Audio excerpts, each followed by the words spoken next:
Welcome to my channel, where wisdom replaces impulse and strength begins in silence. Let me ask you something real. Are you sitting there, battling the urge to reach out, staring at her name, hoping for a sign, replaying everything you could have said or done differently? Maybe you're desperate for closure. Maybe you're just trying to feel seen again. But here's the truth. That moment of hesitation, that's not weakness. It's opportunity.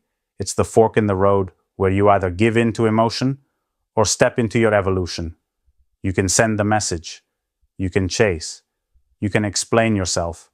Or you can choose something greater. Stillness, discipline, control. Not because you're cold, but because you're clear. This isn't about punishing her or playing games. It's about proving something to yourself. That your worth isn't tied to her response. That you don't need to beg to be valued.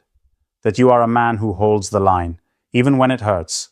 So if you're at that breaking point, remember, power doesn't come from getting her back.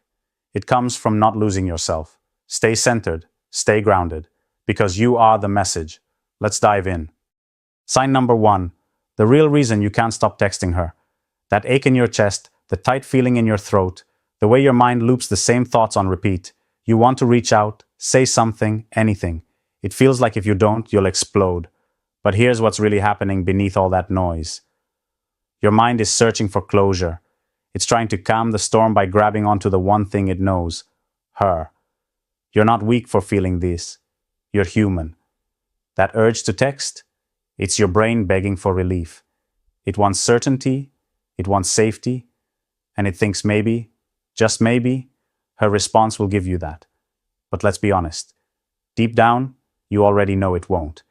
Because chasing comfort in someone else, it never leads to real peace. It only feeds the cycle. The more you reach out, the more you depend on her reply to feel okay. And that's how you lose yourself. Every message you send from that place of fear, of need, it's like handing her the keys to your emotional well-being. And I know it doesn't feel like that in the moment. It feels like you're just trying to fix something, trying to make it better. But here's the Stoic truth. Real strength doesn't come from fixing. It comes from facing. Facing that ache. Facing the silence. Facing your own thoughts without needing someone else to soothe them. Epictetus said it with piercing clarity. Freedom is the only worthy goal in life. It is won by disregarding things that lie beyond our control. Her response, her attention, her affection, none of that is yours to control. But your reaction, your breath, your choices, that's yours. Completely, unshakably yours. So next time you feel that wave of panic rising when your fingers hover over the keyboard, pause. Not because you're trying to play a game, but because you finally realize the only person you need to respond to is you. Sign number 2, what your silence really says to her. So, now you've paused. You didn't send the text. You resisted the urge. Good. That moment of stillness, that wasn't weakness. That was power. Because here's something you may not realize right away. Your silence isn't empty. It speaks loudly, and what it says is deeper than any words you could have said. When you stop chasing, she notices. When your name doesn't pop up on her screen, when her phone stays quiet, her mind starts to wonder. Why isn't he reaching out? Did something change? Is he over me? See, human nature is wired to notice what's missing. We crave what pulls away. And the silence you're holding? It creates a void, and that void becomes a mirror, one that reflects her own thoughts, her own curiosity, maybe even her own regrets. But listen carefully here. Silence isn't about playing games. It's not about making her chase you back. It's about mastering yourself. Marcus Aurelius said, "The best revenge is to be unlike him who performed the injury." What does that mean in this moment? It means you're not reacting with chaos. You're not lashing out, begging, or trying to prove your worth. You're staying composed, centered, unmoved. You're showing that your self-respect, your peace of mind, your sense of value do not live and die by her response. And that right there, that's rare. That kind of emotional composition, that quiet confidence, it's magnetic. because most people fold under pressure. Most people give into the pool of their emotions. But not you, not now. Your silence is discipline. It's dignity. It's strength wrapped in stillness. And whether she admits or not, she feels it. So let your silence speak. Not in bitterness, not in pride, but in calm, unshakable self-respect. You don't need to make noise to be heard. Sometimes the most powerful message is saying nothing at all. Sign number 3, how to master your emotions and love. So, you've chosen silence, you've chosen restraint. Now let's talk about what that really means for you. Because every time you resist the urge to text her, every time you feel that emotional wave rise and still choose stillness, you're not just holding back. You're taking back your power. You're saying not with words but with action, I control how I feel. My peace is mine, not hers to give or take away. And that, my friend, is no small thing. That is the moment when the boy who needs starts becoming the man who knows that emotions are not commands, they're signals, knows that silence isn't a void, it's a choice, knows that what hurts today won't define who you are tomorrow. Seneca, in all his wisdom, said, "We suffer more often in imagination than in reality."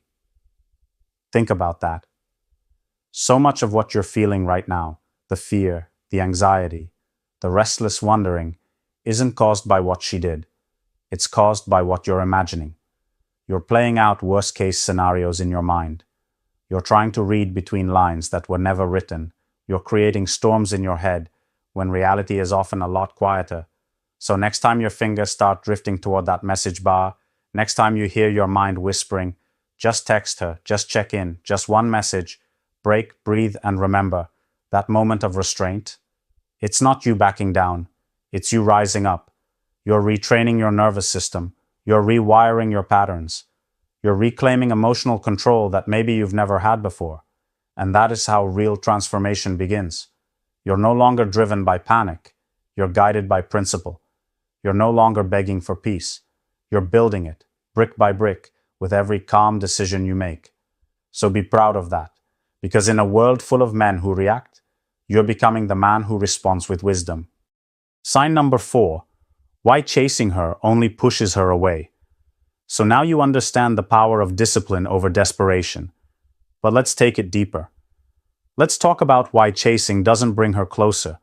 It drives her away. It's a paradox, right? You care. You want to fix things.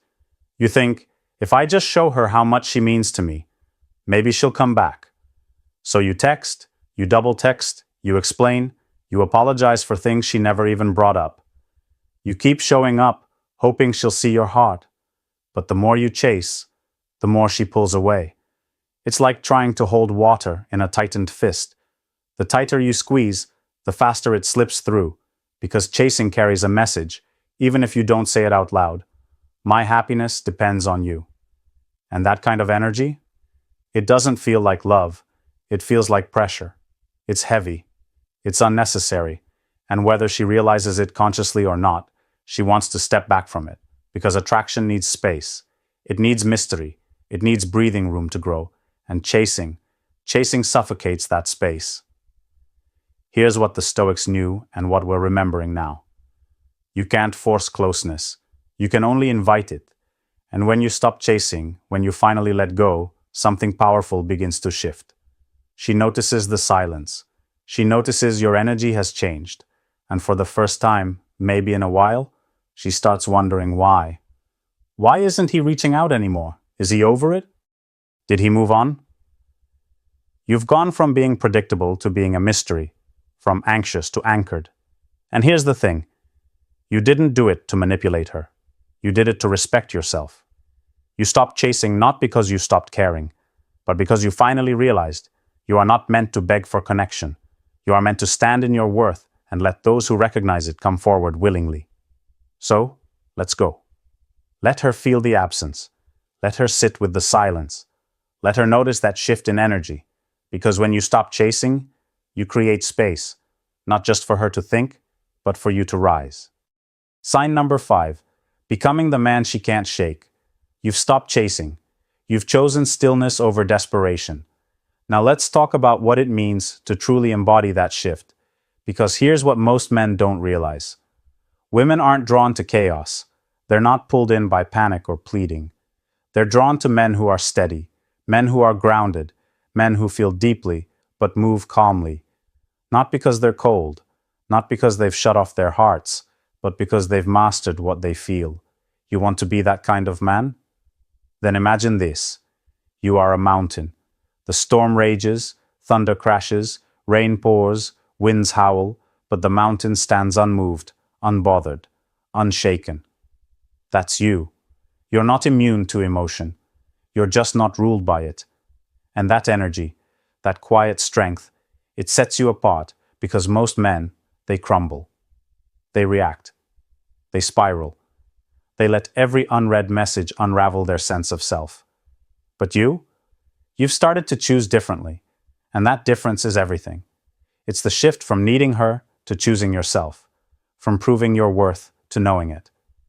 That's what it means to become unshakable. You don't beg to be seen. You don't demand attention. You don't need reassurance to stand tall. You carry your calm like armor. You hold your dignity like a crown, not to show off, but because you earned it. And when she looks at you now, she may not say it out loud, but she feels it. She senses the shift. She sees the difference. This isn't the same man who used to send midnight texts begging for clarity. This is a man who leads himself, who anchors his own peace, who doesn't chase because he doesn't have to. You've become the mountain, and that kind of presence, that calm, that steadiness, that emotional control, it doesn't just attract others. It builds a life that you're proud to stand in, whether she's part of it or not. Sign number 6, the art of making her miss you deeply. So you've become steady, grounded, unshakable, but now you find yourself wondering, will she even notice I've pulled back? Will she care? And here's the honest truth.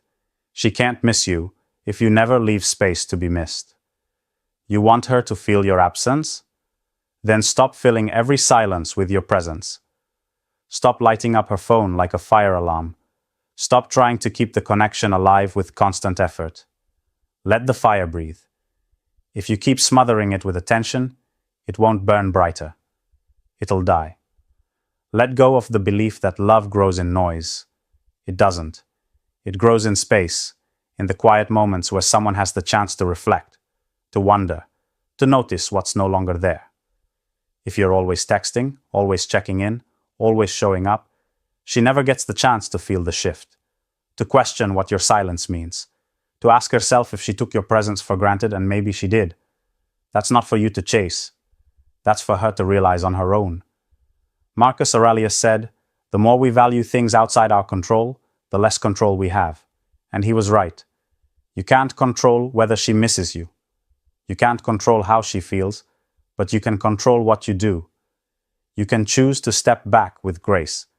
You can choose to hold your silence like a man who knows what he's worth. You can choose to let her wonder, and nope, that's not indifference. It's not playing games. It's not emotional warfare. It's self-respect. It's trusting that your value doesn't disappear just because you're not reminding her of it every day. And if she never realizes what she had, if your silence is met with more silence, then at least you know you showed up as a man and you walked away with your dignity. Let her miss you, not because you pulled away to provoke her, but because you finally stopped chasing and chose to stand in your worth. Sign number 7. Avoiding the trap of instant gratification. Let's be honest. Texting her? Yeah, it feels good for a moment. It's that rush, that tiny spark of hope. You hit send, and for a few seconds, you feel better, relieved, connected, in control. But then what? The silence creeps in. The anxiety returns. The overthinking kicks back up like a storm you thought had passed. You wonder if you said too much or not enough. You keep checking your phone, waiting, hoping, slipping right back into the same emotional roller coaster you swore you'd step off. That's not strength. That's not healing. That's a cycle. It's your brain chasing a dopamine hit, a sugar rush for the soul, quick relief with a long crash. And listen, there's nothing wrong with wanting to feel okay. That's human. But the path you're on now, the Stoic path, it doesn't chase temporary comfort. It seeks lasting peace. The Stoics were built on patience, on resisting the fleeting, in favor of the eternal, on saying this feeling, this urge, this craving, it does not control me. Because here's what no one tells you. Every time you resist that impulse to text, you're not losing. You're winning. You're training your nervous system to stop reaching for quick fixes. You're building a mind that knows how to sit with discomfort without needing to run from it. And that's strength. That's discipline. That's the kind of emotional muscle most people never build. So the next time the emergency rises, and it will, pause, breathe, and remember this. You are not here for cheap relief. You are here to become the kind of man who doesn't need it. Because real peace, it doesn't come instantly. It comes from the quiet decisions made again and again in the moments no one sees. Sign number 8. How to build your value in silence. While she's sitting there wondering why your name hasn't popped up on her phone, while she's scrolling, thinking about how your energy feels different, questioning your quiet, you're building. You're not wasting time in the shadows, replaying old memories like a broken record. You're not stalking her socials, hoping for a sign. You stepped off that emotional treadmill, and now you build. You hit the gym, not to get revenge, but to feel strong in your own body. You read. You learn. You grow. You get curious about life again. You reignite that fire inside you that maybe you forgot you had. You work on that project you kept pushing off. You start showing up for you with the same intensity you once gave to her. And no, this isn't about making her notice. It's not about proving anything to anyone. It's about keeping a promise to yourself. A promise that says, I will no longer abandon my growth just because someone else is unsure about me. Your silence, it's not a punishment. It's not a tactic. It's a sanctuary, a space where you become. It's not a passive stillness, it's active rebuilding. And every step you take in that silence, every rep at the gym, every page you read, every dollar you earn, every new skill you sharpen, it's all laying a stronger foundation, one that no relationship can give you and none can take away. You're not doing this to win her back. You're doing this because you're done losing yourself. You're creating a life so full, so purposeful, so rich with meaning that her presence or her absence no longer defines your happiness. So keep building brick by brick, day by day, because the man you're becoming in silence, he's going to thank you for not breaking. Sign number 9, when you should actually text her again. You've done the work. You've been silent. You've been steady. You've chosen discipline over desperation, growth over guessing, peace over panic. And now, maybe you're wondering, is it ever okay to reach out? The answer, yes, but only under one condition. Not because you're lonely, not because you're spiraling, not because you're aching for closure, but because you're whole, because you've reached a place where her reply or her silence doesn't shake you, where you're no longer reaching for validation, but simply extending a moment of truth. That's the difference. If she doesn't respond, you're still at peace. You don't spin out, you don't unravel. If she does respond, that's fine too, a moment of connection, not your lifeline. Marcus Aurelius said, if it is not right, do not do it. If it is not true, do not say it. So before you send that message, ask yourself, is this coming from strength or from need? Because when your words come from need, they carry the scent of desperation. They come loaded with expectations, and disappointment always follows. But when they come from strength, they land differently. You're not asking her to save you. You're not waiting to feel okay again. You're simply sharing something honest with zero attachment to the outcome. And that kind of message, it's rare, it's calm, it's real. So if you ever do reach out, let it be from a place of peace. Not to chase, not to fix, but to speak your truth and release it, then let go completely. No checking, no waiting, no spiraling. Because you already have what you were searching for all along, yourself. Sign number 10, how to gracefully accept any outcome in love. Here it is, the final test. You've done the work. You've grown stronger. You've resisted the pull to chase, to beg, to reach out from weakness. You've chosen stillness over scrambling, discipline over desperation, truth over temporary comfort. And now, whatever comes next, you accept it. That's not giving up. That's letting go. That's stoicism in its purest form, not needing the outcome to be anything other than what it is. If she replies with warmth, fine. If she reaches out, fine. If she says nothing at all, still fine. Not because you don't care, but because you no longer hinge your identity on someone else's decision. This moment, the one you're in right now, this is where so many men crumble. They've waited.